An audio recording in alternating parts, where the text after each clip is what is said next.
ओं नारायणं नमस्कृत्य नरं चैव नरोत्तमं देवीं सरस्वतीं व्यासं ततो जयमुदीरयते मुखं करोति वाचालं पङ्गुलङ्घयते गिरिं यत्कृपात्तमहं वन्दे परमानन्दमाधवं निगमकल्पतरोर्गलितं फलं सुखमुखादमृतद्रवसंयुतं पिबत भागवतं रसमालयो मुहुरो रसिका भुविभावुकाः ओं व्यासं वसिष्ठनमस्कारं सत्यपौत्रमकल्मषं पराशरात्मजं वन्दे सुगतातन्तपूर्णिं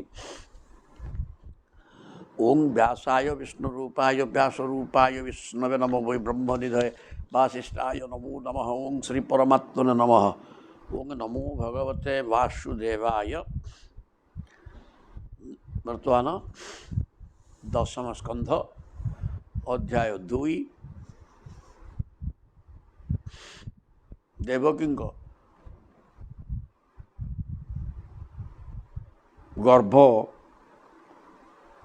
भितर प्रभु अच्छा हो पारे प्रभु गर्भ रहीबार पदार्थ नुहति किंतु पाठक कहले ये भाषा कहुई किंतु ताकू से प्रकार बुझापी कहुई है बर्तमान मायार प्रभाव प्रभु आदौ गर्भ रही ना रहीबार प्रश्न नहीं गर्भवास तंकर नहीं किंतु से कथा आम कहवा भागवत लिखिले आम ये प्रकार लिखू कहू किंतु तुम्हें बुझियो अन्य प्रकार तेरे भाग बर्तमान गर्भरे थिबा परे सब देवता मैंने आसिक स्तुति कर स्तुति सरला गोटे देखा जन्ये अरविंदाख्य विमुक्त मानिन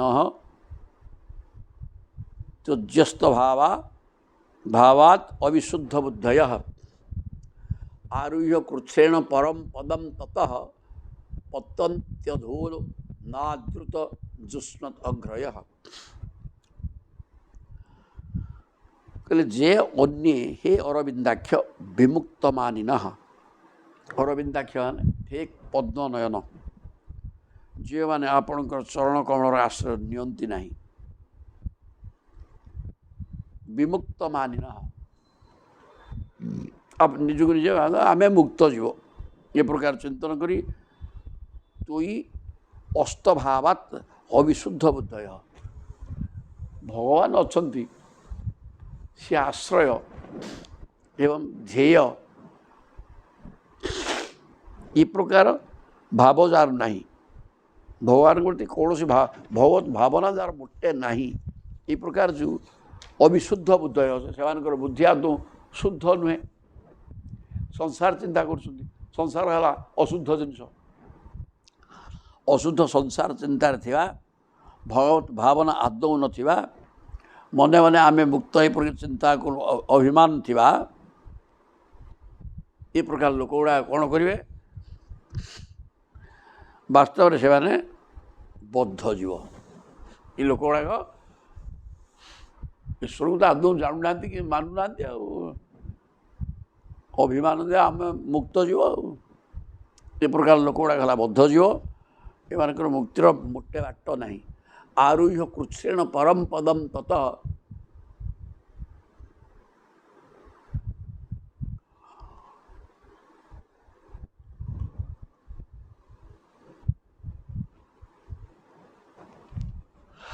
यही प्रकार ईश्वर को भावना ईश्वर भावना कर निजक मुक्त जीव भावुआ एवं संसार भितर सांसारिक काम्यकर्म को लेकर गति करुवा लोक गुड़ा जदि कौन सी कारण आरुह्य कृच्छ्रेण परम पदम ततः कौन सी कारण टे साधना करी ऊपर को चलीगले अत्यंत्यध अनादृत जुष्मत अग्रय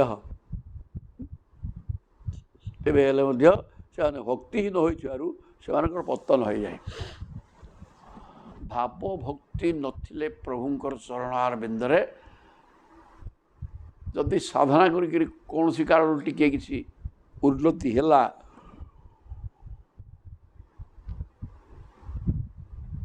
भक्ति भाव नथिबा व्यक्तिर से उन्नतिर कौन सी कारण नहीं से पुणी अधोपतन हो एक स्पष्ट भाव कहले पथानते माधव तावका क्वचित भ्रश्यन्ति मार्गात त्वयि बद्ध सौहृदा त्वयाभिगुप्ता विचरन्ति निर्भया विनायका निकपमूर्धसु प्रभो तथा नते माधव ताबका क्वचित किंतु जो मैंने आपणकर आपणार लोक माधव ताबका क्वचित आपणकर चरण कमल अमायिक प्रीति आपणकर पादपद्मे कपट न रखिकी खोला मनरे आपण चरणार बिंदु को ध्यान कर आपणकर पाख लोक भ्रश्यन्ति मार्गात त्वयि बद्ध सहृदा सेमानकर कदापि से भली ज्ञानी ज्ञानाभिमानी परी साधना मार्ग पतन हुए ना जो मैंने अभिमानी मु मुक्त जीव मोर किसी साधना न करुले संसार भितर लटपट होते किंतु मनुकोर मु मुक्त जीव बोली कहते भगवान के प्रति कौन सी भाव भक्ति श्रद्धा किसी ना देखे भावना ए प्रकार लोकड़ाक अधोपतन हुए साधना थिले से उन्नति करें किंतु जो माने भक्ति भाव सह आपण को मोटे छाड़ू ना सदा सर्वदा भगवत चिंतन रोचंती बद्ध सुहृदा सौहृदा आपण सागरे सुहृदभाव बांधी सारे से माने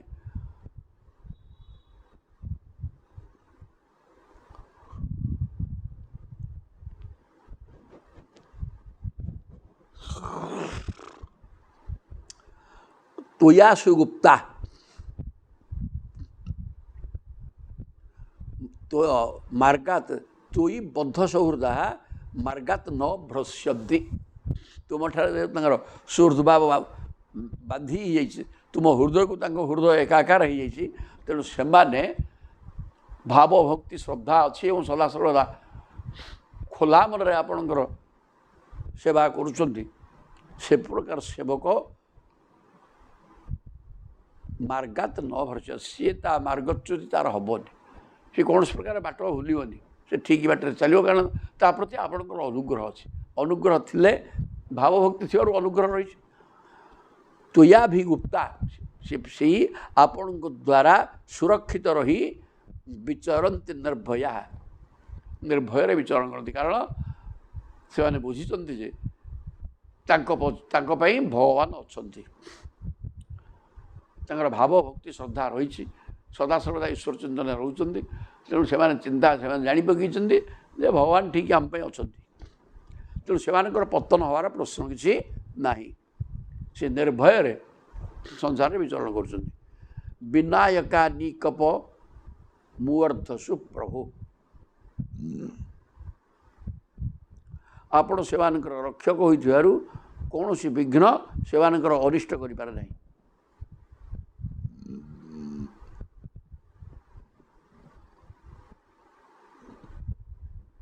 से माने विघ्न घटाऊा सेनार अधिपति मानकर मुंडे पाद रखिक निर्भय विचरण करते विघ्न घटाऊा सांसारिक विषय ता मुंडे गोड़ रखिरी आनंद विचरण करते सत्वं विशुद्धम श्रयते भवान स्थितौ शरीरां श्रेय उपायनम वपु वेद क्रिया योग तपस्समाधि स्तवारहण जेन जन समीहते सत्वं विशुद्धम श्रयते भवान स्थितौ आपण जगत पालन निमंते सकल देहधारी परम कल्याणकारी विशुद्ध सत्वमय सचिदानंदमय परम दिव्य मंगल विग्रह धारण करते विशुद्ध सत्व विशुद्ध सत्व गुण विशुद्ध सत्व तेणु विशुद्ध सत्व श्रयते भवान आपण स्थित स्थिति ପାଳନ ପାଇଁ ସୃଷ୍ଟି ସ୍ଥିତି ବିନାଶ ସଂସାରର ସ୍ଥିତି ସ୍ଥିରାବସ୍ଥା ସଂସାରଟା ତ ଚଳଚଞ୍ଚଳ ନା ଗତିଶୀଳ ତେଣୁ ଏ ସଂସାରର ସ୍ଥିରତା ବଜାୟ ରଖିବା ପାଇଁ ଆପଣ ବିଶୁଦ୍ଧ ସତ୍ୱଗୁଣକୁ ଆଶ୍ରୟ କରି ଶରୀରାଂ ଶ୍ରେୟ ଉପାୟନମ୍ ବପୁ ଶରୀରାଂ ଦେହଧାରୀମାନଙ୍କର କଲ୍ୟାଣ ନିମନ୍ତେ ଆପଣ ନାନା ପ୍ରକାର ଦେହଧାରୀମାନଙ୍କର କଲ୍ୟାଣ କରିବା ପାଇଁ ଅର୍ଥାତ୍ ସଂସାର ଦୁର୍ଜନମାନଙ୍କ ଦ୍ୱାରା ପୀଡ଼ିତ ହେଲା ତେଣୁ ଆପଣ ବାଧ୍ୟ ହୋଇକରି ସାଧୁସନ୍ଥମାନଙ୍କର ସୁରକ୍ଷା ଲୋକଶିକ୍ଷା ଦେବା ପାଇଁ ଅବତାର ନିଅନ୍ତି ସଂସାରକୁ ସଂସାର ସ୍ଥିତିକି ବଜାୟ ରଖିବା ପାଇଁ ଶୁଦ୍ଧ ସତ୍ୱଗୁଣ ସମ୍ପନ୍ନ ହୋଇକରି ଦେହଧାରୀମାନଙ୍କର କଲ୍ୟାଣ ଜୀବମାନଙ୍କର କଲ୍ୟାଣ ଚିନ୍ତନ କରି ଆପଣ ବିଭିନ୍ନ ଶରୀର ଧାରଣ କରି ସଂସାରକୁ ଶୃଙ୍ଖଳିତ କରନ୍ତି ଧର୍ମ ସଂସ୍ଥାପନାର୍ଥାୟ ସମ୍ଭବାମି ଯୁଗେ ଯୁଗେ ଧର୍ମର ସୁରକ୍ଷା ନିମିତ୍ତ ଦୁର୍ଜନମାନଙ୍କର ବିନାଶ ଏବଂ ସାଧୁସନ୍ଥଙ୍କର ପାଳନ ଏ କାର୍ଯ୍ୟ କେମିତି ସୁରୁଖୁରୁରେ ହେବ ସେଥିପାଇଁ ବାରମ୍ବାର ଅବତାର ନିଅନ୍ତି ବେଦ କ୍ରିୟା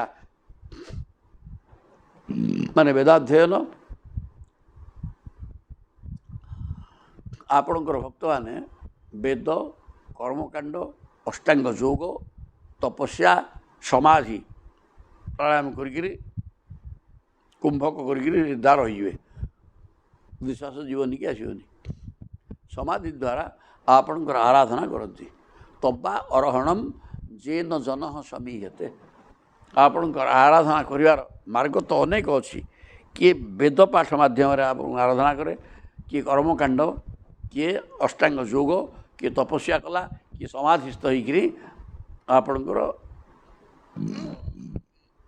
ଆରାଧନା କରନ୍ତି ଆପଣ ବିଶୁଦ୍ଧ ସତ୍ୱଗୁଣକୁ ନେଇକରି ସଂସାରର ସ୍ଥିତାବସ୍ଥାକୁ ବଜାୟ ରଖିବା ପାଇଁ ମାନେ ପାଳନ କରିବା ଲକ୍ଷ୍ୟରେ ସବୁ ଦେହଧାରୀମାନଙ୍କର କଲ୍ୟାଣ ପାଇଁ ଅବତାର ନିଅନ୍ତି ତାପରେ କହିଲେ ସତ୍ୱଗ୍ନ ଚେତ୍ ସତ୍ୱଗ୍ନ ଚେଦ୍ଧାତରିବଂ ହୃଦଂ ନିଜଂ ଭବେତ୍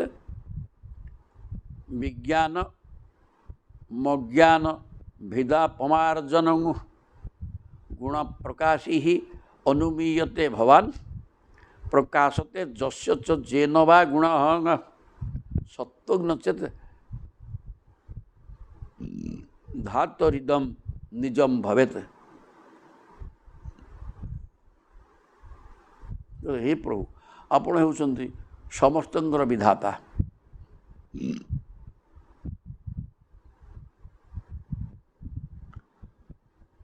ଯଦି ଆପଣଙ୍କର ଏହି ବିଶୁଦ୍ଧ ସତ୍ୱମୟ ସ୍ୱରୂପ ଅଭିବ୍ୟକ୍ତ ନ ହୁଅନ୍ତା ସତ୍ୱଗ୍ନ ଚେତ୍ ଧାତରିଦଂ ନିଜಂ ଭବେତ୍ ଆପଣ ଯଦି ସତ୍ୱଗୁଣ ସମ୍ପନ୍ନ ହୋଇକରି ସୃଷ୍ଟିକି ପାଳନ କରିବା ପ୍ରସ୍ତୁତ ନ ହୁଅନ୍ତେ ତାହେଲେ ଇଦଂ ନିଜಂ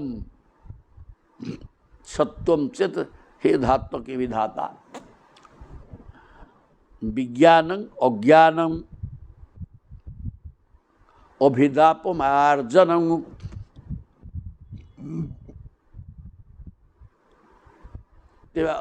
ଅଜ୍ଞାନକୁ ବି ଅଜ୍ଞାନଜନିତ ଭେଦଭାବକୁ ନଷ୍ଟ କରିଦେଉଥିବା ଅପରୋକ୍ଷ ଜ୍ଞାନ କାହାରି ବି ହୁଅନ୍ତା ନାହିଁ ବିଜ୍ଞାନಂ ଅଜ୍ଞାନಂ ଅଭିଦାପମାର୍ଜନಂ ବିଜ୍ଞାନ ମାନେ ବିଗତ ହୋଇଯାଇଛି ଜ୍ଞାନ ମାନେ ଅବିଦ୍ୟା ଅଜ୍ଞାନ ମାୟା ଏବଂ ଅଜ୍ଞାନ ଏବଂ ଅଜ୍ଞାନ ଜନିତ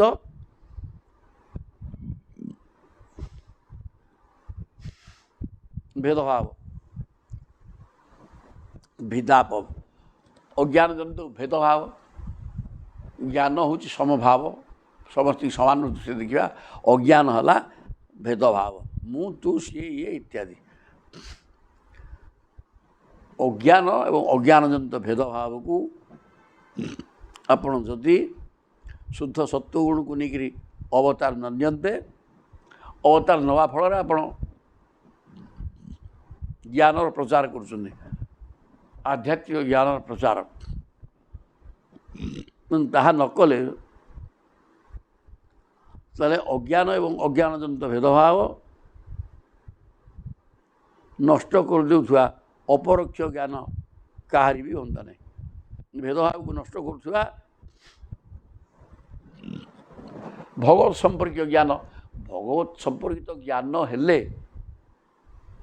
अज्ञान एवं अज्ञानजनित भेदभाव को नष्ट कर से कथा नहला पर्यंत अज्ञान हटब ना तेणु आपण जदि आविर्भाव न हुए विशुद्ध सत्य गुण को आश्रय करी जदि आप आविर्भाव न होते ताले अज्ञान एवं अज्ञानजनित भेदभाव नष्ट हो पारता ना ये बलवत्तर होकर था फल जगतटा अंधकार भितर था अज्ञान भितर गुण प्रकाश ही अनुमीयते भवान जगत रे देखा दौथुआ त्रिगुण जे आपणकर एवं से सब आपण द्वारा ही प्रकाशित होती गुण प्रकाश ही अनुमीयते भवान ये गुणर प्रकाश होता द्वारा आपण को अनुमान करा जाए सत्वगुणटा है प्रकाशक अनामय सत्वगुण ज्ञान को प्रकाश करे ज्ञान ही आप निजे ना तेणु आपण को प्रकाश कर क्षमता केवल सत्वगुण अच्छी तेणु ये गुण द्वारा आप प्रकाशित होती आपण को अनुमान करके जानी हुए आपण माने भगवत सत्ता है कि किसी जिनस अच्छी जड़े किए बड़ संसार अच्छी माने ये संसार जड़े किए मालिक अच्छी यहाँ गुण द्वारा अनुमान करा जाउछि भगवान प्रकाशते जस्य न जे न वा गुण किंतु से सब गुण को प्रकाशित करुवा वृत्तिमान द्वारा आपण स्वरूपर केवल अनुमान ही करा जाई पारे आपणकर वास्तविक स्वरूपर साक्षात्कार हो पारे नहीं गुणटा आपण को आपण मोर अस्तित्व को अनुमान करिवो गुण द्वारा गुणातीत नहले जस्य प्रकाशते जे नवा गुण किंतु ये गुण द्वारा आपण को अनुभव करि हो नहीं गुणवृत्ति द्वारा आपण अनुमेय अनुमान करि हो किंतु ये गुण द्वारा अनुभव करा जाई परिबो नहीं कथा कहले सत्वगुण को आधार कर आप प्रकट न होते ताले अज्ञान एवं अज्ञानजनित भेदभाव ये नष्ट होता नहीं आप प्रकाशित होगा द्वारा ज्ञान प्रकाशित हवा हेले तो अज्ञान नष्ट होगा ना तेणु आपण हूँ ज्ञान आपण प्रकाशित हवा ना ज्ञान ज्ञान प्रकाशित हवा द्वारा अज्ञान नष्ट हुए तेणु ज्ञान प्रकाशित नहला पर्यंत अज्ञान नष्ट हो पारिबो नाही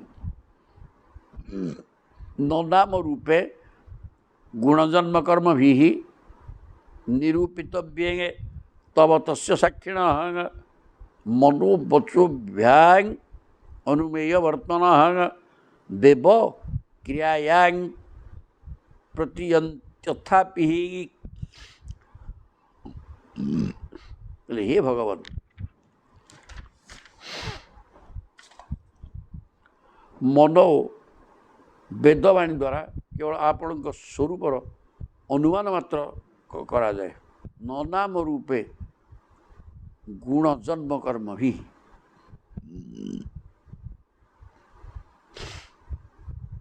कारण आपण से सब द्वारा दृश्य नुहंती हे भगवान नाम वेदवाणी द्वारा आपण केवल अनुमान योग्य होती गुण जन्म एवं कर्म द्वारा निरूपितव्य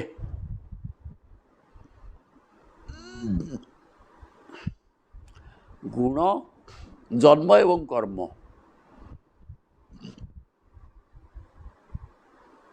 वेदवाणी द्वारा केवल आपणकर स्वरूप अनुमान मात्र संभव हुए कारण आपण ସେସବୁ ଦ୍ୱାରା ଦୃଶ୍ୟ ନୁହନ୍ତି, ଆପଣ ହେଉଛନ୍ତି ସେସବୁର ସାକ୍ଷୀ ବା ଦ୍ରଷ୍ଟା।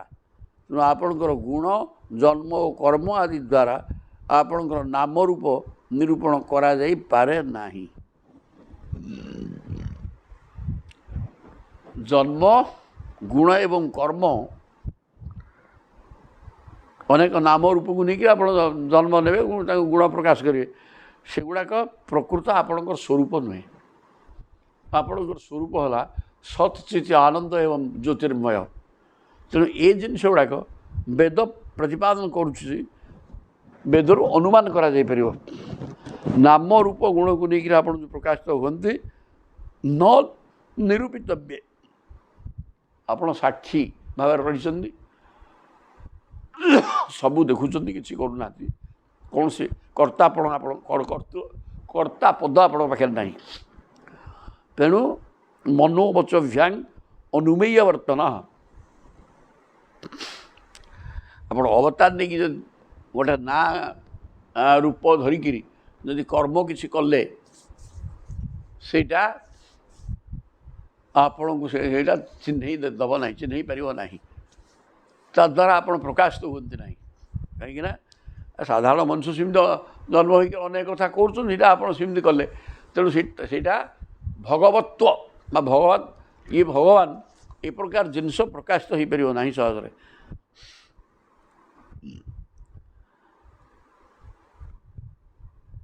ତେଣୁ ଆପଣ ମନ ଏବଂ ବଚନ ଦ୍ୱାରା ଅନୁମେୟ ବର୍ତ୍ତନ,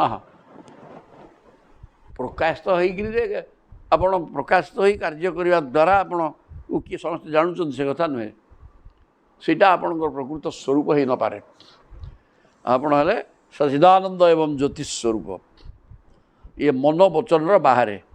ମନ ବଚନ ମାନେ କଥାରେ ଆପଣଙ୍କୁ ବର୍ଣ୍ଣନା କରିହେବନି, ମନ ମଧ୍ୟ ଆପଣଙ୍କୁ ଜାଣିପାରିବନି, ବୁଝିବା ପାଇଁ ଅନୁମାନ କରିବ ଏମିତି ଏମିତି ଏମିତି ରୂପ ବୋଲି, ସହଜ ନୁହଁ। ସାଧନା କରିକିରି ମିଳିବା କଷ୍ଟକର। ଦେବ କ୍ରିୟା ୟାଙ୍ଗ ପ୍ରତୀୟନ୍ତଥାପି ତଥାପି ହେ ପ୍ରଭୁ, ଭକ୍ତମାନେ ଉପାସନା ଆଦି ଭକ୍ତି ଯୋଗ ଦ୍ୱାରା ଆପଣଙ୍କର ସାକ୍ଷାତକାର କରିପାରୁଛନ୍ତି। ହେ ଦେବ କ୍ରିୟା ୟାଙ୍ଗ ପ୍ରତୀୟନ୍ତଥାପି, ତଥାପି ଆପଣଙ୍କର ଭକ୍ତ କିଛି ସାଧନା କରି ଆପଣଙ୍କୁ ଅନୁଭବକୁ ଆଣୁଛନ୍ତି। ସାଧନା ଦ୍ୱାରା ଭକ୍ତମାନେ ଆପଣଙ୍କୁ ଅନୁଭବ କରିପାରିବେ, କିନ୍ତୁ ଏ ନାମ ରୂପ ଗୁଣକୁ ନେଇକରି କର୍ମ କରିବା ଏଗୁଡ଼ାକ ଦ୍ୱାରା ଏହା ଆପଣଙ୍କର ପ୍ରକୃତ ସ୍ୱରୂପ ନୁହଁ। ଏଇଟା ମନ ଏବଂ ବଚନ ଆପଣଙ୍କୁ ପ୍ରକାଶ କରିପାରିବ ନାହିଁ, ଅନୁମାନ କରିବ କେବଳ। କିନ୍ତୁ ଯେଉଁମାନେ ସାଧକ କିଛି ସାଧନା କ୍ରିୟା କରୁଛନ୍ତି ସେମାନେ ଆପଣଙ୍କୁ ଜାଣିପାରିବେ। ଶୃଣ୍ମନ ଗୃଣନ ସଂସ୍ମରୟଂଶ ଚିନ୍ତୟନ ନାମାନି ରୂପାଣି ଚ ମଙ୍ଗଳାନି।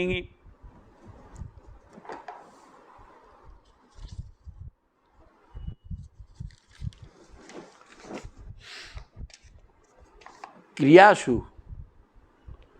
ଯତ୍ ଚରଣାର ବିନ୍ଦୟୋ ଆବିଷ୍ଟ ଚେତା ନ ଭବାୟ କଲ୍ପତେ। କହିଲେ ଶୃଣ୍ମନ ନବଥା ଭକ୍ତି ଭିତରେ ଶ୍ରବଣମ୍ ଏକ ନମ୍ବର। ତେଣୁ ଶୁଣିବାଟା କିଛି କମ୍ କଥା ନୁହଁ। ଆମେ କିଛି ଜାଣିନେ ଭଗବାନ କ'ଣ କାହିଁକି ଆରାଧନା କରିବା କେଉଁଟାକୁ କିଛି ଜାଣିନେ, କିନ୍ତୁ ଗୋଟେ ଶୁଣିଲେ ସତ୍ସଙ୍ଗ କରିକି ଗୀତା ଭାଗବତ ପ୍ରତି ଗ୍ରନ୍ଥକୁ ଶୁଣିବା ଦ୍ୱାରା ମନ ପ୍ରଭୁଙ୍କ ପ୍ରତି ଆକୃଷ୍ଟ ହେବ। ଗୃଣନ ଆପଣଙ୍କର ଗୁଣକୁ ଗାନ କରିବା ଦ୍ୱାରା, ସଂସ୍ମରୟନ୍ ଏବଂ ଆପଣଙ୍କର ସଚିଦାନନ୍ଦ ସ୍ୱରୂପକୁ ଚିନ୍ତନ କଲେ, ଜ୍ୟୋତି ସ୍ୱରୂପକୁ ଦେଖିଲେ, ଅନୁଭବକୁ ଆଣିଲେ। ସଂସ୍ମରୟନ ଚିନ୍ତୟନ୍ ଆପଣଙ୍କ ସମ୍ପର୍କୀୟ ଚିନ୍ତନ କଲେ, ମାନେ ଜ୍ଞାନ କଥାକୁ ଚିନ୍ତନ କଲେ, ବ୍ରହ୍ମ ପଦାର୍ଥକୁ ଚିନ୍ତନ କଲେ। ନାମାନି ରୂପାଣି ଚ ମଙ୍ଗଳାନି, ଆପଣଙ୍କର ମଙ୍ଗଳ ନାମ ଏବଂ ରୂପକୁ ଶ୍ରବଣ କରେ।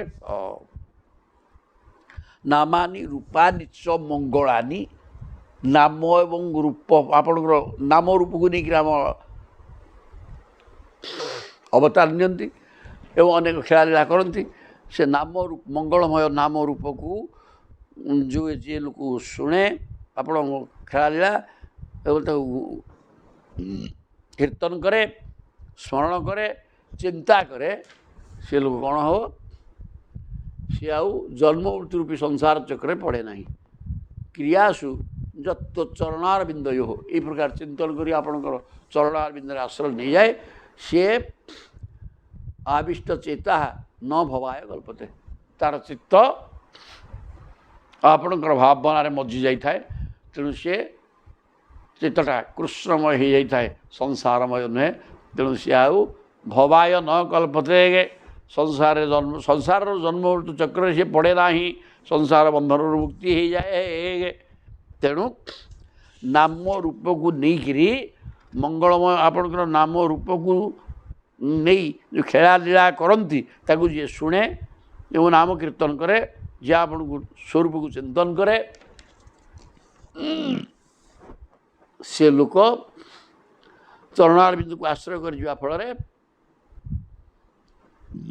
चित्त भीतर आप आविर्भाव हो जाते सदा सर्वदा तार मन आपण को स्वरूप चिंतन में थाए ये प्रकार हवा द्वारा से सब भवसागर मुक्ति हो जाए हाँ देखिए यहाँ करवा दरकार ये प्रकार चेष्टा कले भवसागर मुक्ति हम जो आम चेष्टा करा भी यहाँ है पाठ भागवत खाली पढ़ ए कान बुझी से कान बाहरी पड़ो जत पठितम तद गुरवे निवेदितम जी शुणल तुम कौच तुम पाखे से था आम चलू ए प्रकार कले हम ना ये शुण कि आचरण कर कहला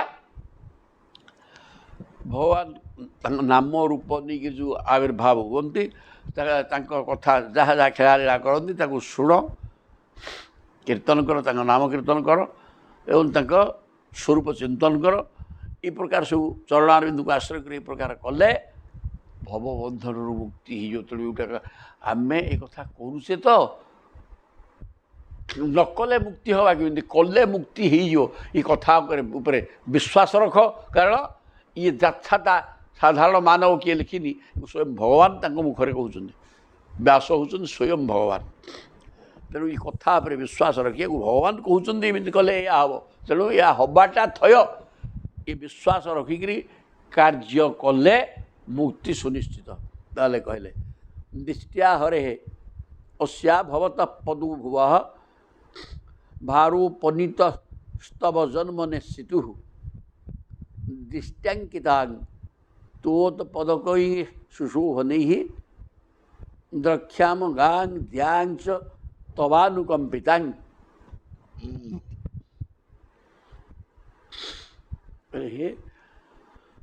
सर्वदुःखहारी भगवान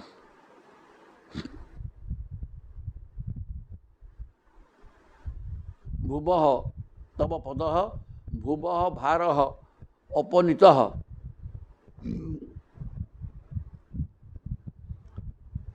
हे दुखहारी आपण होउछन्ति सर्वेश्वर ये पृथ्वी होउछि आपणकर चरण कमल आपणकर अवतार फल यार दुख भार लाघव होगला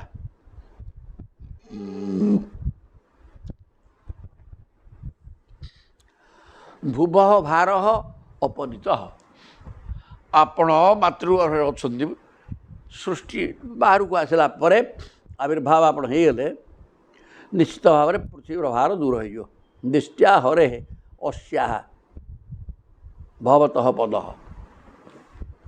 अस्या भुव भार अपनीत सौभाग्यर विषय से पृथ्वी बर्तमान दुर्जनकर दुष्कर्म खराब आचरण द्वारा भाराक्रांत हो जाती अधर्म बढ़ी जाइए साधु सन्थ मान सुस्थ ना मानसिक स्तर में शांति रही पार ना तेणु ये भुव भार को अपहरण करने दूर करदे आपणकर पृथ्वी पृष्ठ अवतार आप फल पृथ्वी भार निश्चित दूर हो दृष्टांकिता त्वत्पदकी सुशोभन आपणकर ଅତ୍ୟନ୍ତ କମନୀୟ ଶୋଭନୀୟ। ସବୁ ପାଦ ସାଧାରଣ ମଣିଷଙ୍କର ପାଦ ଭଳିଆ ଆପଣଙ୍କର ପାଦ ନୁହେଁ, କାରଣ ତା ଦେହରେ ବଜ୍ର, ଅଙ୍କୁଶ, ପଦ୍ମ ବିଭିନ୍ନ ଚିହ୍ନ ସବୁ ଅଛି। ତେଣୁ ସେ ପାଦ ଚିହ୍ନକୁ ଧରା ମାନେ ପୃଥିବୀ ପଦ ଚିହ୍ନ ଦ୍ୱାରା ଚିହ୍ନିତ ହେଇଯାଆନ୍ତେ। ଦୃଷ୍ଟ୍ୟା ଅଙ୍କିତାଂ ତୋତ ପଦ କି ହି ସୁଶୋଭନୀ, ଆପଣଙ୍କ ଶୋଭନୀୟ ପାଦ ପଦ୍ମ ପୃଥିବୀ ପୃଷ୍ଠରେ ପଡ଼ିଯାଆନ୍ତେ। ଦ୍ରକ୍ଷ୍ୟାମଃ ଗାଂ ଦ୍ୟାଞ୍ଚ ତବାନୁକମ୍ପିତାଂ,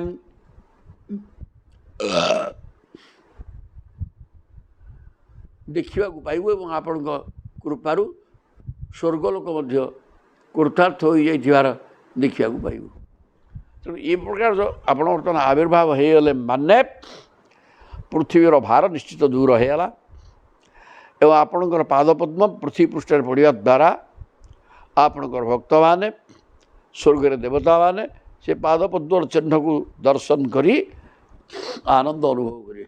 ସୁଶୋଭନୀ ହି ପାଦପଦ୍ମ ଦ୍ରକ୍ଷ୍ୟାମଃ ଗାଂ ଦ୍ୟାଞ୍ଚ ତବାନୁକମ୍ପିତାଂ, ଆପଣଙ୍କର ଅନୁକମ୍ପା ବା କୃପା ସମସ୍ତେ ଆମେ ଅନୁଭବ କରିବୁ। ଦେବତାମାନେ, ମର୍ତ୍ତ୍ୟବାସୀ ଇତ୍ୟାଦି ଆପଣଙ୍କର ପାଦପଦ୍ମ ପୃଥିବୀ ପୃଷ୍ଠରେ ପଡ଼ିଯିବା ଫଳରେ ପୃଥିବୀ ଭାରାକ୍ରାନ୍ତ ପୃଥିବୀ, ଅଧର୍ମରେ ଚାଲୁଥିବା ବ୍ୟକ୍ତିମାନେ ବଳେ ବିନାଶ ହୋଇଯିବେ। ତେଣୁ ପୃଥିବୀ ଯେଉଁ ଭାରାକ୍ରାନ୍ତ ହୋଇଥିଲା ସେ ହାଲକା ହୋଇଯିବ। ତାପରେ କହୁଛନ୍ତି ନତେ ଅଭବଶେଷ ଭବସ୍ୟ କାରଣಂ ବିନା ବିନୋଦମ୍ ন বত তর্কয়ামহে ভবো নিরোধ স্থিতিরপ্যবিদ্যয়া কৃতা যত স্তোভ্যয় দত তু অভ্যভয়াশ্রয়াত্মনি।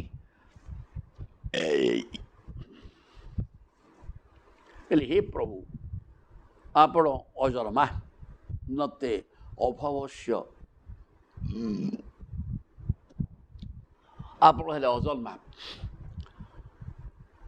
ଯଦି ଆପଣଙ୍କର ଜନ୍ମ ହେବାର କାରଣ ସମ୍ବନ୍ଧରେ ଆମେ କିଛି ବିଚାର ବିମର୍ଶ କରିବୁ, ତେବେ କେବଳ ଏତିକି କହିପାରିବୁ ଯେ ଏହା ହେଉଛି ଆପଣଙ୍କର ଏକ ଲୀଳା ବିନୋଦ। ପ୍ରଭୁ ହେଲେ ଅଜନ୍ମା, ତାଙ୍କର ଜନ୍ମ ନାହିଁ। ପୁଣି ଯଦି ଜନ୍ମ କଥା ଆମେ ଚିନ୍ତା କରୁଛେ, ପରସ୍ପର ବିରୋଧ ହୋଇଯିବ ଏବଂ କଥା ମିଥ୍ୟା ପ୍ରତିପାଦିତ ହେବ। କିଏ ଜନ୍ମ ନାହିଁ କହୁଛ, ପୁଣି ଜନ୍ମ ହେଉଛନ୍ତି କହିବ, ଦୁଇଟା କଥା କିନ୍ତୁ ଏକାଠି ହେବ। ପରସ୍ପର ବିରୋଧ ହେବନି।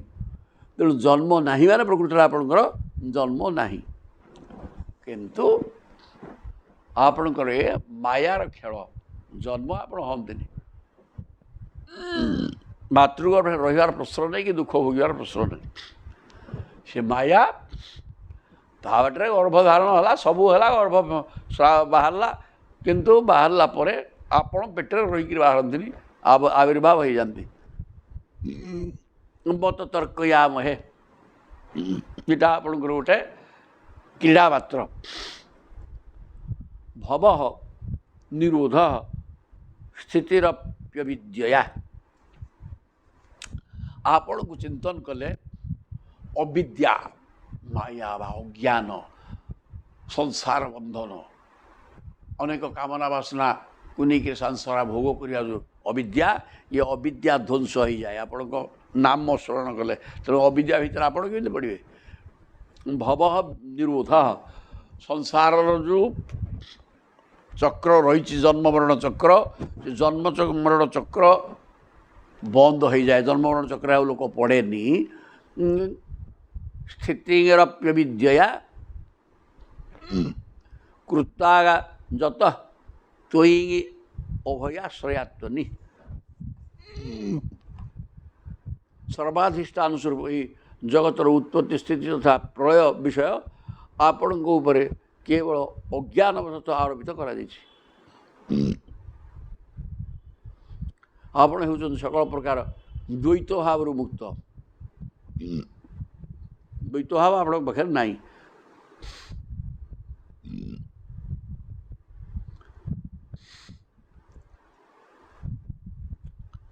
ଦୃଷ୍ଟାଙ୍ଗ ଗଲେ ବିନା ବିନୋଦମ୍ ବତ ତର୍କୟାମହେ, ଆପଣ ହେଲେ ଅଭବ, କିନ୍ତୁ ଇଆଡ଼େ ଆପଣ ଅବତାର ନେଲେ ବୋଲି ବା ଜନ୍ମ ହେଲେ କଥା କହିଲେ ଯେ ପରସ୍ପର ବିରୋଧ ହୋଇଯିବ, ଏ ହେବ ନାହିଁ।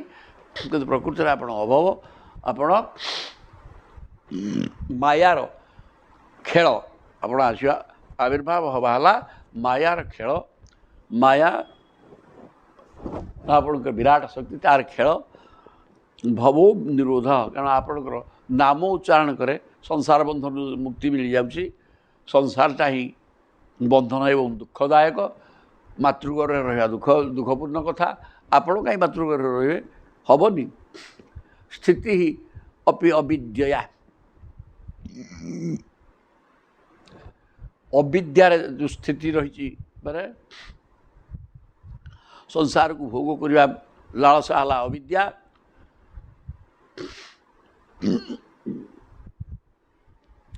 ये अविद्या स्थितिटा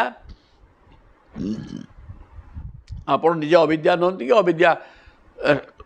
अविद्यार प्रभाव आपण ऊपर पड़ पार ना। माया आपण दूरेकी रही। तेणु आपण को चिंतन करे संसार सागर मुक्ति हो जो जन्म मरण चक्रु कृता जत तोई अभयाश्रयात्नी। आपणकर पद है अभय पद। आपणकर अभय पद को आश्रय करुवा व्यक्ति तो अविद्यारू मुक्त हो जन्म मरण चक्र उद्धार हो। आपण केमि जन्म मरण चक्र पड़े है? जन्मटा आपणकर से शब्द कहगले गोटा मायार कथा। जन्म फन्म आपणकर हबार प्रश्न किसी ना। आपण ना नहीं गले लोक जन्म मरण चक्र मुक्ति होउची एवं अविद्यार उद्धार हो जाउची। माया हटि जाउची। माया आपण पाख पोषि पारुनी। आपण कहीं जन्म मरण चक्र पड़े? तेणु बा पेट्रु आप बाहर एक कथा कहुपर ना। सुंदर कथा तेल आप अजन्मा पुणी जन्म हेले एक कथा कहले परस्पर विरोध हो। शास्त्र भूल होगा ना, ता हो पार ना। सुंदर कथा। आप नाम नहीं गले, नाम नहीं गले तो मातृगर्भरे बास हेनी। आउ जन्म मरण चक्र उद्धार एवं अविद्या संसार भोग लालसा दूर हो। आपण कहीं से विषय पड़े गला। मत्स्याश्व कच्छप नृसिंह बराह हंस राजन्य विप्र विबुधेषु कृतावतार। आपण तम पाशी नह त्रिभुवनम च यथा धुनेश भारम भुव हर जदुत्तम बंदन तेगे। कहले आप माछ अश्व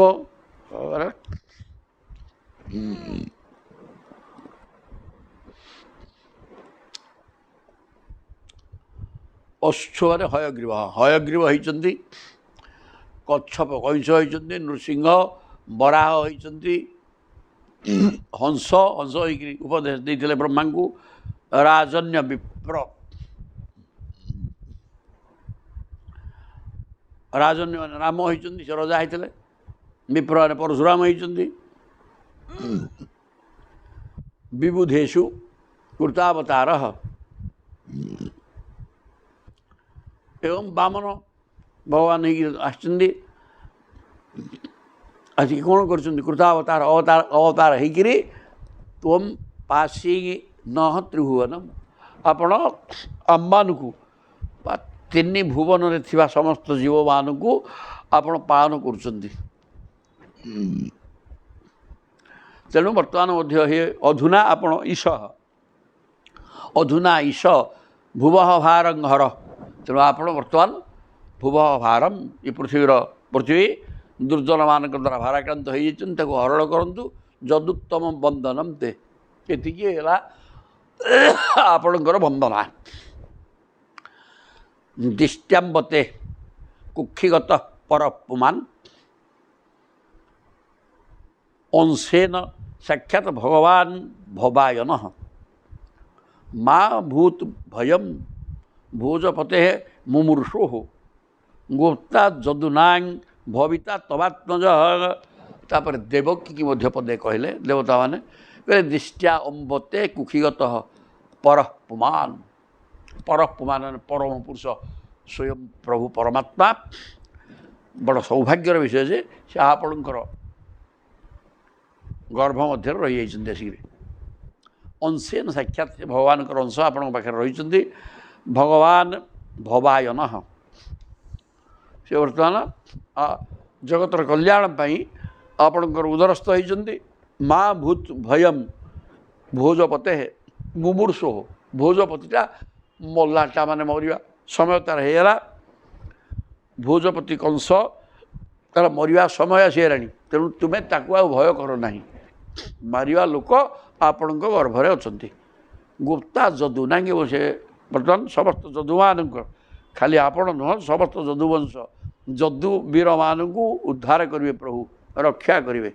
ଭବିତା ଭବାତ୍ମଜ ତୁମର ଆତ୍ମଜ ମାନେ ପୁତ୍ର ଯିଏକି ଆପଣଙ୍କ ଉଦର ଭିତରେ ଅଛନ୍ତି, ସିଏ ସ୍ୱୟଂ ଭଗବାନ ଏବଂ ଜଗତର କଲ୍ୟାଣ ପାଇଁ ଆବିର୍ଭାବ ହେବେ, ସମସ୍ତ ଯଦୁମାନଙ୍କୁ ରକ୍ଷା କରିବେ। ତେଣୁ ତୁମେ ଭୋଜରାଜା କଂସ ତା ମଲାଟା ତାର ବେଶୀ ଦିନ ଆଉ ସମୟ ନାହିଁ, ତାକୁ ଆପଣ ଭୟ କରନ୍ତୁନି। ଏକଥା ପ୍ରଭୁ ଦେବତାମାନେ ସବୁ ଏଇଟାକୁ ସେସବୁ କହିଲେ ଦେବକିଙ୍କି।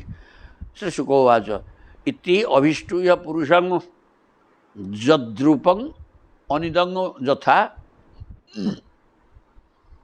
ବ୍ରହ୍ମେଶାନୌ ପୁରୋଧାୟ ଦେବା ପ୍ରତିଜୁଃ ଦିବମ। କହିଲେ ହେ ପରୀକ୍ଷିତଜୀ, ବ୍ରହ୍ମା ଈଶ୍ୱର ମାନେ ଶିବଶଙ୍କର ପ୍ରଭୃତି ସବୁ ଦେବତାମାନେ এই প্রকার অনেক স্তুতি কলে। পুরুষ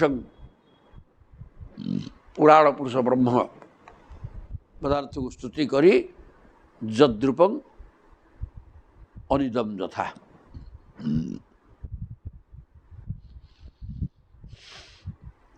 ଭଗବାନଙ୍କ ରୂପ ଏହିପରି ବୋଲି ନିଶ୍ଚିତ ରୂପରେ ତ କହିହେବ ନାହିଁ। ସମସ୍ତେ ନିଜ ନିଜର ମତ ଅନୁସାରେ ତାହା ନିରୂପଣ କରନ୍ତି। ସ୍ତୁତି କରିସାରି ବ୍ରହ୍ମା ଶିବ ପ୍ରଭୃତି ଭଗବାନ ଏଇ କେଉଁ ରୂପରେ କ'ଣ ସବୁ ରୂପ ତାଙ୍କର, କିନ୍ତୁ ସେ ତାଙ୍କର ନିର୍ଦ୍ଦିଷ୍ଟ ରୂପ ନାହିଁ। ତେଣୁ ଅରୂପ ହେଲେ ସେ ଅରୂପ ଚିନ୍ତନ କରିବା ଠିକ୍। ତେଣୁ ବ୍ରହ୍ମା ଶିବ ପ୍ରଭୃତି ଦେବତାମାନେ ଏହି ପ୍ରକାର ଭଗବାନଙ୍କୁ ସ୍ତୁତି କରି ଯଥାର୍ଥୀ ତାଙ୍କ ସ୍ଥାନକୁ ଚାଲିଗଲେ। ଇତି ଶ୍ରୀମଦ୍ ଭାଗବତ ମହାପୁରାଣ ପାରମହଂସ୍ୟାଂ ସଂହିତାୟାଂ ଦଶମ ସ୍କନ୍ଧେ ପୂର୍ବାର୍ଦ୍ଧେ ଗର୍ଭଗତ ବିଷ୍ଣୁ ବ୍ରହ୍ମାଦିକୃତ ସ୍ତୁତିର ନାମ ଦ୍ୱିତୀୟ ଅଧ୍ୟାୟ ତୃତୀୟ ବର୍ତ୍ତମାନ ଆସିଲେ। ଧରାଧାମରେ ଭଗବାନ ଶ୍ରୀକୃଷ୍ଣଙ୍କର ଆବିର୍ଭାବ ପ୍ରଭୁ ବର୍ତ୍ତମାନ ଆସିଯିବେ। କହୁଛନ୍ତି ସେ ଶୁକ ବାଚ ଶୁକ ବର୍ତ୍ତମାନ କହିଲେ ଅଥ ସର୍ବଗୁଣୋପେତ କାଳ ପରମ ଶୋଭନ। ଯେହେତୁ ଭଗବାନ ଆସିବେ, ତେଣୁ ଦେଶ କାଳ ପାତ୍ର ସବୁ ଶୁଦ୍ଧି ହେଇଗଲା, ସମୟର ରୂପ ବଦଳିଗଲା। ଅଥ ସର୍ବଗୁଣୋପେତ କାଳ ପରମ ଶୋଭନ ଜର୍ହି ଏବ ଆଜନ ଜନ୍ମର୍କ୍ଷମ ଶାନ୍ତାର୍କ୍ଷ୍ୟଗ୍ରହ ତାରକଂ। ହେଲା କ'ଣ କହିଲେ ହେ ପରୀକ୍ଷିତ, ସର୍ବଗୁଣରେ ସମ୍ପନ୍ନ ସୁନ୍ଦର ସମୟ ଆସିଗଲା। ସମୟଟା ବର୍ତ୍ତମାନ ଅତ୍ୟନ୍ତ ଉତ୍ତପ୍ତ ସମୟ, ସମ୍ଭାଳି ହେଉନି, ସମସ୍ତେ ଅଶାନ୍ତ ଅବସ୍ଥାରେ ରହୁଛନ୍ତି। ପ୍ରବଳ ବର୍ଷା ସମୟରେ ଘରୁ ବାହାରି ହେବନି, ସିଏ ହେଲା ଦୁର୍ଦିନ, ତାହା ବି ଠିକ୍ ନୁହେଁ। ପ୍ରବଳ ଶୀତ ହେଲେ ସେ ବି ଅସୁବିଧା, ଅଳସୁଆ ଲାଗିବ, ଘୋଡ଼େଇ ହେଇକି ରସିବାକୁ ମନ ହେବ, କୌଣସି କାମରେ ସ୍ପୃହା ହେବନି ଏସବୁ। କିନ୍ତୁ କାଳଟା ଶୋଭନ ସମୟ ତାହେଲେ କେଉଁଟା ନା ବସନ୍ତ ଋତୁ। ନା ଶୀତ ନା ଅତ୍ୟଧିକ ଖରା, ବହୁତ ନା କାଦୁଅ ପଙ୍କର, ରାସ୍ତାଘାଟ ସବୁ ପରିଷ୍କାର, କାଦୁଅ ପଙ୍କ ନାହିଁ, ବର୍ଷା ପ୍ରଭାବ ନାହିଁ କି ଶୀତର ପ୍ରଭାବ ନାହିଁ, ଖରାର ପ୍ରଭାବ ନାହିଁ। ଇଏ ଶୀତ ଉଷ୍ଣ ବର୍ଷା ସବୁ ସମାନ, କିଛି ତ ନାହିଁ ଆଉ, ସବୁ ଗୋଟେ ନିର୍ଦ୍ଦିଷ୍ଟ ସ୍ଥିତିରେ। ଯେମିତି ପ୍ରକୃତି ବୋଇଲେ ସତରଜତମ ତିନି ଗୁଣର ସାମ୍ୟ ଅବସ୍ଥା, ଏଠି ଖରା ବର୍ଷା ଶୀତ ସବୁ ସାମ୍ୟ ଅବସ୍ଥାରେ ଥାନ୍ତି କି କାହାର ପ୍ରଭାବ ବିଶେଷ ନଥାଏ। ତେଣୁ ସମୟଟା ଅତ୍ୟନ୍ତ ଉପଭୋଗର ବିଷୟ ହୋଇଥାଏ। ସମୟକୁ ମଧ୍ୟ ଭୋଗ କରାଯାଏ। ସର୍ବଗୁଣ ପେତ ତାକୁ ହିଁ କୁହାଯିବ। ସମୟ ଅତି ଚମତ୍କାର, ନା ଖରା ଅଛି ନା ବର୍ଷା ଅଛି ନା ଶୀତ ଅଛି, ଏକଦମ ଅତ୍ୟଧିକ ଶୀତ ନାହିଁ କି ପ୍ରଚଣ୍ଡ ଖରାରେ ଉତ୍ତପ୍ତ ହେବାର ନାହିଁ କି ବର୍ଷା ପାଣି ଦୂର ଦୂର ପଡ଼ିକିରି ଘରୁ ବାହାରି ହେବନି, ଏ କଥା ବି ନାହିଁ। ସୁନ୍ଦର ସମୟ, କାଳ ପରମ ଶୋଭନ ଜର୍ହି ଏବ ଆଜନ ଜନ୍ମରକ୍ଷଙ୍କୁ ଆକାଶରେ ସକଳ ନକ୍ଷତ୍ର ଗ୍ରହ ଓ ତାରା ଶାନ୍ତ ଓ ସୌମ୍ୟ ସ୍ଥିତିରେ ଅଛନ୍ତି।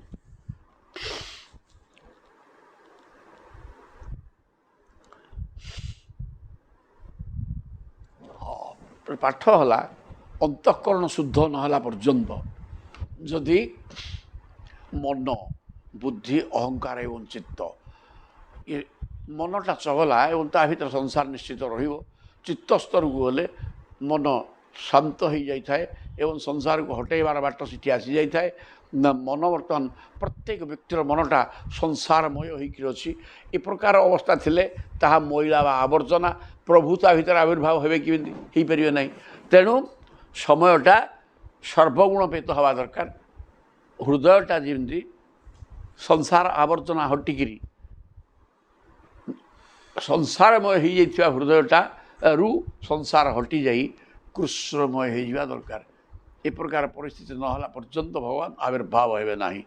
ଠିକ୍ ସେମିତି ଭିତରେ ଗୋଟେ ଲୋକର ଭିତରଟା ଏହା ଦରକାର। ସଂସାରଟା ମଧ୍ୟ ଠିକ୍ ସେମିତି। ସଂସାରଟା ଅତ୍ୟଧିକ ଖରା ହେଇଥିବ, ଅତ୍ୟଧିକ ବର୍ଷା ହେଉଥିବ କି ଶୀତ ପ୍ରବଳ ହେଉଥିବ, ତାହା ଶାନ୍ତ ପରିବେଶ ସୃଷ୍ଟି କରିପାରିବ ନାହିଁ। ତେଣୁ ସମୟ ବା କାଳ ସର୍ବଗୁଣପେତ ହେଇଛି। ବର୍ଷା ନାହିଁ, ଶୀତ ନାହିଁ, ଅତ୍ୟଧିକ ଖରା ନାହିଁ, ବସନ୍ତ ଋତୁ ଯେଉଁ ସମୟକୁ ଭୋଗ କରିହେବ ନା। ଏଇଠି ଅବଶ୍ୟ ପ୍ରଭୁ ଆସିବେ ବର୍ଷା ଦିନରେ। ବର୍ଷା ଦିନରେ ଆସିଲେ ମଧ୍ୟ ସେ ସମୟରେ ବର୍ଷା ନାହିଁ, ଶୀତ ନାହିଁ କି ଖରା ନାହିଁ, ଶାନ୍ତ ଅବସ୍ଥା, ପରିବେଶ ସୁନ୍ଦର ଭାବରେ ରହିଛି। ଏ ପ୍ରକାର ପରିବେଶକୁ ପ୍ରଭୁ ଯେହେତୁ ଆସିବେ, ପ୍ରଭୁ ଆସିବା ଭଳିଆ ପରିବେଶ ନହେଲେ ପ୍ରଭୁ ଆସିବେନି। ହୃଦୟ ଭିତରକୁ ପ୍ରଭୁ ଆସିବେ। ତମ ଭିତରେ ସଂସାର ଖେଳ କରୁଛି ଖାଲି, ଆସିବେ ନା ନାହିଁ? ତେଣୁ ସଂସାର ହଟିଯିବା ଦରକାର, ଅଜ୍ଞାନ ହଟିବା ଦରକାର। ଅନ୍ଧକାର, ଅଜ୍ଞାନ ରୂପକ ଅନ୍ଧକାର ହଟିଲେ ଏ ଜ୍ୟୋତିର୍ମୟ ବସ୍ତୁ ସତ୍ ଚିତ ଆନନ୍ଦ ଏବଂ ଜ୍ୟୋତିର୍ମୟ ପଦାର୍ଥ ଭିତରେ ପଶିବାରେ ସେମିତି ବର୍ତ୍ତମାନ ପ୍ରଭୁ ଯେହେତୁ ଆସିବେ ସମସ୍ତ ଭୂଭାଗ ପରିଷ୍କାର ହୋଇଗଲା। ଗ୍ରହ, ନକ୍ଷତ୍ର, ତାରକା, ଆକାଶରେ ମେଘ ଥିଲେ ଏଗୁଡ଼ାକ ଦିଶିବେନି। ତେଣୁ ମେଘ ଫେଘ କିଛି ନାହିଁ। ମେଘ ନିର୍ମୁକ୍ତ ଆକାଶ ପରିଷ୍କାର ଏବଂ ସମସ୍ତେ ଦୈଦୀପ୍ୟମାନ ହେଇକିରି ଅଛନ୍ତି। ପବନ ସୁଲସୁଲ ହେଇକିରି ବହୁଛି। ଖରା ବିଶେଷ ନାହିଁ, ଗରମ ନାହିଁ, ଶୀତ ନାହିଁ, ସୁନ୍ଦର ପରିବେଶ। ଏ ପ୍ରକାର ପରିବେଶ ହେବା ପରେ ପ୍ରଭୁ ଆସିବେ, ନହେଲେ ହେଲାନି। ତାପରେ ଦିଶଃ ପ୍ରସେଦୁଙ୍ଗର ଗଗନଙ୍ଗୁ ନିର୍ମଳୋ ଦୁଗଣୋଦୟମ୍ ମହି ମଙ୍ଗଳ ଭୂଇଷ୍ଠ ପୁରଗ୍ରାମ ବ୍ରଜା କରାହାଗା ସବୁ ଦିଗ ପ୍ରସିଦୁ ଆର ଗଗନମ୍। ଦିଗ ସବୁ ନିର୍ମଳ। ବର୍ତ୍ତମାନ ଦିଗ ନିର୍ମଳ ନାହାନ୍ତି। ମେଘାଚ୍ଛନ୍ନ ଅଛନ୍ତି ବା କୁହୁଡ଼ା ଆବୃତ ମେଘାଚ୍ଛନ୍ନ ହେଇକି ରହି, ଏଇଟା ଗୋଟେ ଠିକ୍ ସମୟ ନୁହେଁ। ମେଘ ନିର୍ମୁକ୍ତ ଆକାଶ, ସ୍ୱଚ୍ଛ ଆକାଶ ଥିବ, ଦିଗ ସବୁ ପରିଷ୍କାର, ସେତୁ ଗଗନମ୍ ଆକାଶ ପରିଷ୍କାର, ନିର୍ମଳ ଉଡୁଗଣ ଉଦୟମ୍ ଗ୍ରହ ନକ୍ଷତ୍ର ତାରକା ସବୁ ପରିଷ୍କାର ଭାବରେ ଦିଶୁଛନ୍ତି। ମହି ମଙ୍ଗଳ ଭୂଇଷ୍ଠ, ପୃଥିବୀଟା ସତେ ଯେମିତି ମଙ୍ଗଳମୟ ହେଇଯାଇଛି। ଏଠି ଅମଙ୍ଗଳ କ'ଣ ପୃଥିବୀର? ଏ ପାଣି କାଦୁଅ, ଶୀତ ଖରା, ଏଇଗୁଡ଼ା ତ ଅମଙ୍ଗଳ।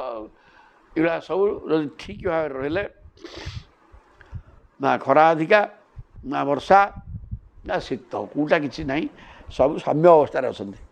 ଏଇଟା ହେଲା ମଙ୍ଗଳମୟ, ପୃଥିବୀ ପାଇଁ ମଙ୍ଗଳ। ମଙ୍ଗଳ ଭୂଇଷ୍ଠ ପୁରଗ୍ରାମ ପ୍ରଜାକର, ନଗର, ଗ୍ରାମ, ଟାଉନ, ଗାଁ ଗହଳି ସବୁ ପରିଷ୍କାର ପରିଚ୍ଛନ୍ନ ଏବଂ ଆହ୍ଲାଦକ ରହିଛି। ପ୍ରକୃତି विकृत अवस्था नहीं प्रकृति सुस्थ अच्छी वातावरण परिष्कार शांत एवं मनोहर उपभोग योग्य होती प्रकार नहले प्रभु आसबे कौन जगह को तेणु से बाहरटा ये प्रकार हेले प्रकृति ये प्रकार हेले कि प्रभु आसबे ना आसमती मन विचलित थो संसार भोग पदार्थ प्रति लालायित रहीकि छटपट हो ए प्रकार भितर प्रभु प्रवेश करें ना परिष्कार हवा दरकार सब तापर कहले नद्य खाली से नुहे परिवेश पुणी केमी परिष्कार ना नद्य प्रसन्न सलिला वर्षा दिन कौन हम प्रत्येक पानी गोलिया थाए शरत ऋतु आसीगले नदी माने से गोलिया सब माटी बसी जाए और परिष्कार जल हो जाए ह्रदा जलरुह श्रिय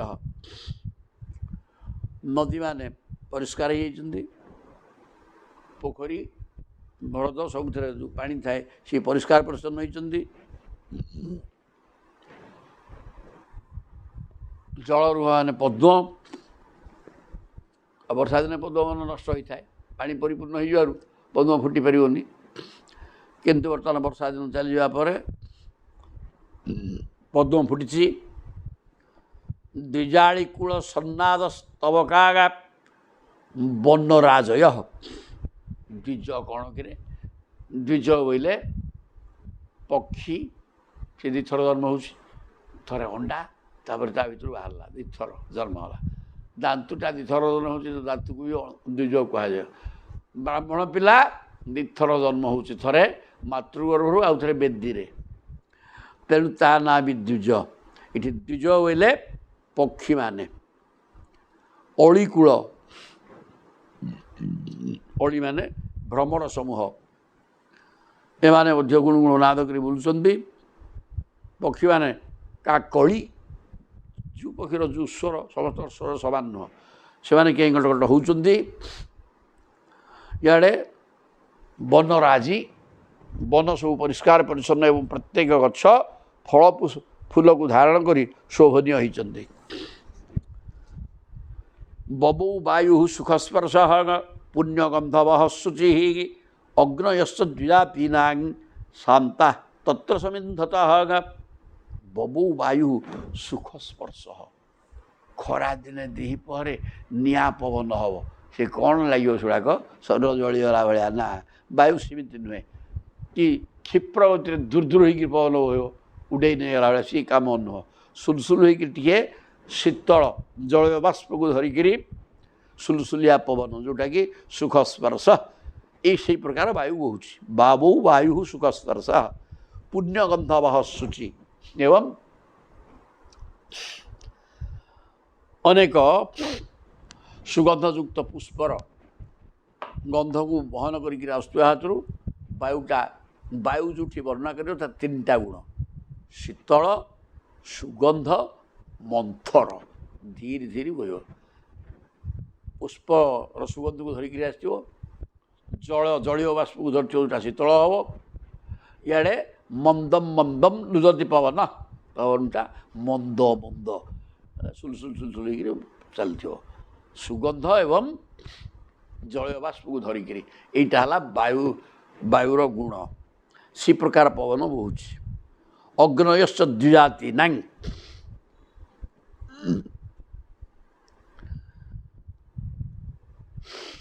ब्राह्मण मानकर अग्निहोत्र अग्नि केबे लिभे ना किंतु कंसर अत्याचार अग्नयश्च द्विजाति ना शांता तत्र समिंधत अग्नि लिभि जाइथिला बर्तमान से ही लिभि जाइथिला अग्नि स्वतः जली उठिला कंस कहला मो राज्य रे यज्ञ फज्ञ हो पारे भगवान को आराधना करें ना ब्राह्मण कर कौन बाड़िया खाइब अग्नि बर्तमान बंद हो जाते अग्नि जलिवा बंद हो जाता प्रत्येक ब्राह्मणर प्रतिनित्य अग्निहोत्र करवा दरकार गोटे अग्नि शरण बोलिक घर थी सी भितर काठमुंडा पड़ी सदाबल स्थायी भाव में अग्नि था किंतु जोड़ाक ब्रह्मचारी साधु सन्त उच्चकोटर व्यक्ति से प्रकार थाए ତେବେ ସେ ସବୁ କଂସ ଡରରେ ଲିଭିକିରି ଥିଲେ। ବର୍ତ୍ତମାନ ପୁନର୍ବାର ପ୍ରଭୁ ଆସିବା ସମୟ ହେଇଯିବାରୁ ବୋଲେ ଆଉ କିଛି ଅସୁବିଧା ନାହିଁ, ଅଗ୍ନି ବି ଜଳିଲେ ତାଙ୍କର ସିଏ। ତାପରେ ମନାଙ୍ଗ ଶାସନ ପ୍ରସନ୍ନାନି ସାଧୁନାଙ୍ଗ ଅସୁରଦ୍ରୁହାଙ୍ଗ ଜାୟମାନେ ଅଜନେ ତସ୍ମିନ୍ ନେତୁଃ ଦୁନ୍ଦୁଭୟୋ ଦେବୀ ମନାଂସି ଆସନ ପ୍ରସନ୍ନାନି। ମନଟା ପ୍ରସନ୍ନ କେତେବେଳେ ହେବ? ସଂସାର ଚିନ୍ତା କଲେ ନାଇଁରେ, ସଂସାର ଚିନ୍ତା କଲେ ପାଗଳ ହେଇଯିବ, କାଠ ପଥର ହେଇଯିବ, ବାଇଆ ହେଇଯିବ। ସଂସାର ଚିନ୍ତା ଛାଡ଼ି ଦେଇ ମନ ଯେତେବେଳେ, ସଂସାରଟା ପୁରା ଦୁଃଖମୟ, ତେଣୁ ଦୁଃଖ ଚିନ୍ତା କରିବ, ମନ କ'ଣ ହେବ? ଦୁଃଖିତ ହେବ, ଆନନ୍ଦ ଆସିବ କୁଆଡ଼ୁ? ତେଣୁ ଭଗବାନ ହେଲେ ଆନନ୍ଦ ବ୍ରହ୍ମ, ସଚିଦାନନ୍ଦ ହେଉଛନ୍ତି ବ୍ରହ୍ମ ପଦାର୍ଥ, ଜ୍ଞାନ ଏବଂ ଆନନ୍ଦ। ଜ୍ଞାନ କଥା ଆଲୋଚନା କଲେ ଆନନ୍ଦ ବଳେ ମିଳିବ, ଜ୍ଞାନ ଆନନ୍ଦ ଏକ ଜିନିଷ ସେଇ ପ୍ରଭୁଙ୍କର ସ୍ୱକୀୟ ରୂପମ। ତେଣୁ ସେ ଆନନ୍ଦ ସହିତ ଯଦି ସମ୍ପର୍କ ରଖିବ ଆନନ୍ଦ ମିଳିବ, ଦୁଃଖ ସହିତ ସମ୍ପର୍କ ରଖିଲେ ଦୁଃଖ ମିଳିବ। ତେଣୁ ମନଟା ସଂସାର ହିଁ ଦୁଃଖ, ସଂସାର ଛାଡ଼ିଲେ ଭଗବତ ଚିନ୍ତନ ରହିଲେ ମନ ପ୍ରସନ୍ନ ହେବ, ନହେଲେ ହେଇପାରିବ ନାହିଁ। ସଂସାର ଚିନ୍ତା କରୁଥିବ, ଇଆଡ଼େ ଆନନ୍ଦକୁ ଖୋଜିବ, ଆରେ ଆସିବ କୁଆଡ଼ୁକିରେ? ସଂସାର ତ ଦୁଃଖ କେବଳ, ହେବନି। ତେଣୁ ମନାଂସି ଆସନ ପ୍ରସନ୍ନାନି, ଯେହେତୁ ପ୍ରଭୁ ଆସିବେ, ଆବିର୍ଭାବ ହେବେ ମନରେ, ଆଉ ପ୍ରଭୁ ମନରେ ଆବିର୍ଭାବ, ମନ ପ୍ରସନ୍ନ ହେଲା, ଅସୁବିଧା କ'ଣ ଅଛି? ତେଣୁ ସଂସାର ମନ ପ୍ରସନ୍ନାନି ସାଧୁନାଙ୍ଗ ଅସୁରଦ୍ରୁହାଙ୍ଗ।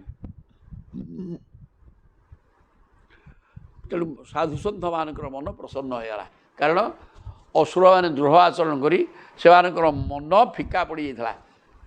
ସାଧୁମାନେ ଦଣ୍ଡିତ ହେଉଥିଲେ, ଅଶାନ୍ତ ଅବସ୍ଥାରେ ଥିଲେ। ବର୍ତ୍ତମାନ ପ୍ରଭୁ ପଳାଇ ଆସିଲେ, ଆଉ ଦୁର୍ଜନମାନଙ୍କର ପ୍ରାଦୁର୍ଭାବ ରହିବନି। ତେଣୁ ମନ ସବୁ ସମସ୍ତ ସାଧୁସନ୍ଥମାନଙ୍କର ମନ ପ୍ରସନ୍ନ ହୋଇଗଲା। ଜାୟମାନେ ଅଜନେ, ଯିଏ ଅଜନି, ଯାହାର ଜନ୍ମ ନାହିଁ, ଜନ୍ମ ହେଉନଥିବା ପ୍ରଭୁ ବର୍ତ୍ତମାନ ଆବିର୍ଭାବ ହେବେ। ତସ୍ମିନ୍, ତେଣୁ ସାଧୁସନ୍ଥମାନଙ୍କର ମନ ପ୍ରସନ୍ନ ହୋଇଗଲା। ଦୁନ୍ଦୁଭି ବାଦ୍ୟ ବାଜିଲା, ଦେବତାମାନେ ସ୍ୱର୍ଗରେ ଦୁନ୍ଦୁଭି ନାଦ କଲେ।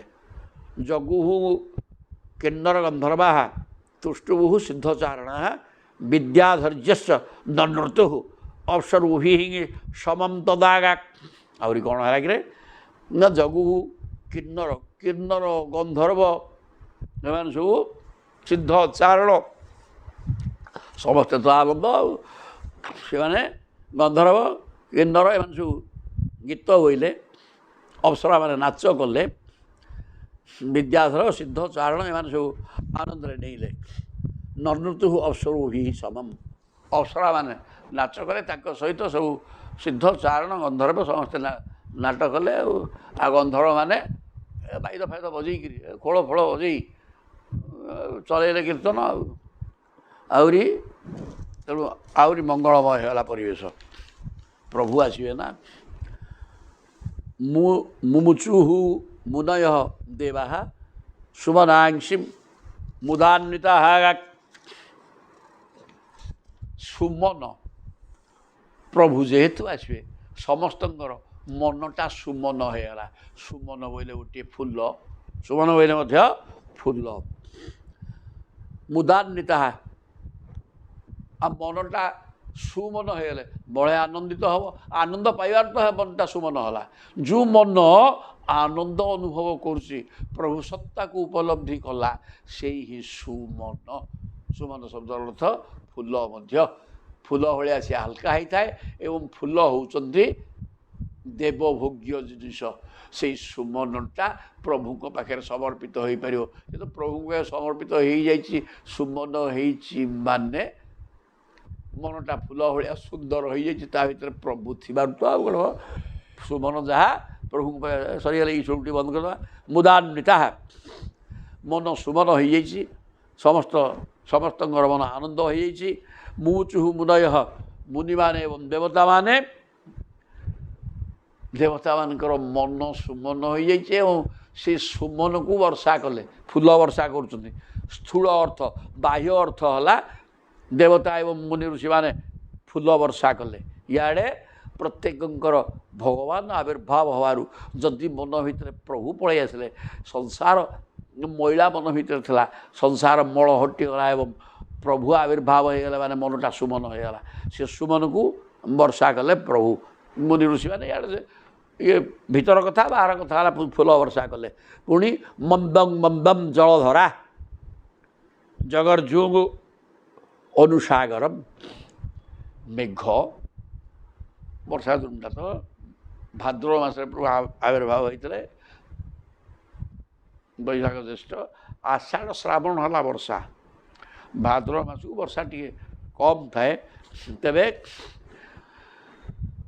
ମେଘ ଉଠେଇଛି, ଗୁଡ଼ୁ ଗୁଡ଼ୁ ଗୁଡ଼ୁ ହେଉଛି, ସାମାନ୍ୟ ମନ୍ଦମ ମନ୍ଦମ ଟିପି ଟିପି ବର୍ଷା ଚାଲିଛି। ଏଇଟା ମଧ୍ୟ ମଙ୍ଗଳ ସୂଚକ। ଗୁଡ଼େ ଦୂର ବର୍ଷା ନୁହେଁ, ଝିପି ଝିପି ଟୋପା ଟିକେ ଟିକେ ପକାଇବା। ଇଏ ହେଲା ପୁଷ୍ପବୃଷ୍ଟି ଭଳିଆ। ମେଘ ଥିରି ଥିରିକିରି ଗର୍ଜନ କରିବା, ଟିକେ ଟିକେ ଗୁଡ଼ୁ ଗୁଡ଼ୁ ଗୁଡ଼ୁ ଗୁଡ଼ୁ ହେବା, ଆଉ ଢି ଢି ହେଇକିରି ହେବନି। ସେଟା ଭୟଙ୍କର ଏବଂ ବିନାଶପ୍ରଦ। ଏଇ ପ୍ରକାର ସମୟ, ଏଇ ସମୟରେ ପ୍ରଭୁଙ୍କର ଆବିର୍ଭାବ ହେବ।